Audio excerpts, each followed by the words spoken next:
Okay, two ways to crimp a 2/0 terminal.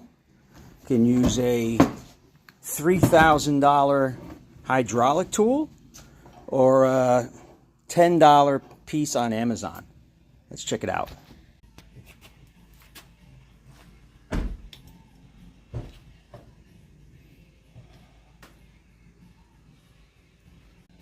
I can see exactly where this is going to crimp. Put it in my vise.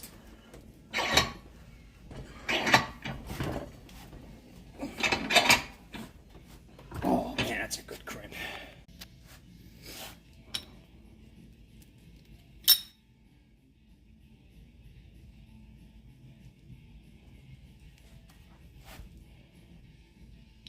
It's like spring loaded too. So you can load it in and clamp it down and it'll stay in